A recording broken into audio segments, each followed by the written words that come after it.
તો જય માતાજી કહીશ, આપણે જઈએ ખેતર. આપણે હરિયા બાંધોના ઝાટકા મશીનના. તો આપણે 4 જણા ખેતર જઈએ. ભાઈ તમને કંઈક કહેશે. જય માતાજી. તો ગાઈસ આપણે પોકી ગયા ખેતર. વાયર બાંધીને મળીએ ગાઈસ. તો ગાઈસ આપણે વાયર બાંધી દીધા. હવે નીકળીએ ઘરે. આપણે જવાનું માંડલ.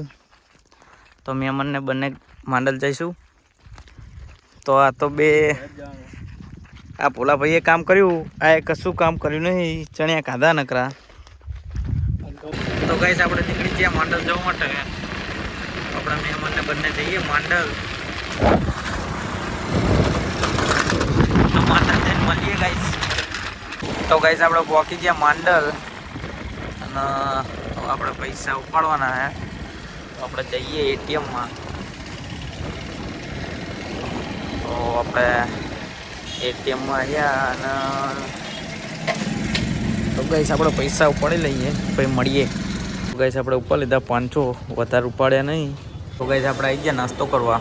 મહેમાનને ભૂખ લાગી હતી, આપણે અડવી મંગાવીએ અને સમોસા આવે હજુ. શું કહેવા મહેમાન? તો ગાઈસ આપણે ચાઇનીઝ સમોસા પણ આવી ગયા. હવે ખાઈને મળીએ ગાઈસ. તો ગાઈસ આપણે પેંડા લઈને નીકળી ગયા. હવે પેટ્રોલ પુરાવા જઈએ પછી મળીએ ગાઈસ. આપણે આવી ગયા પેટ્રોલ પુરાવા અને ઘરથી ગયા. હવે આ લાઈટ આવી મંડલમાં. તો ગાઈસ આપણે મંડલથી હવે ઘરે આવી ગયા અને આપણે આવ્યા મેરડીમાં. આપણે પેંડા કરવાના ગાઈસ. તો કોમેન્ટમાં જઈ મેરડીમાં લખી દેજો.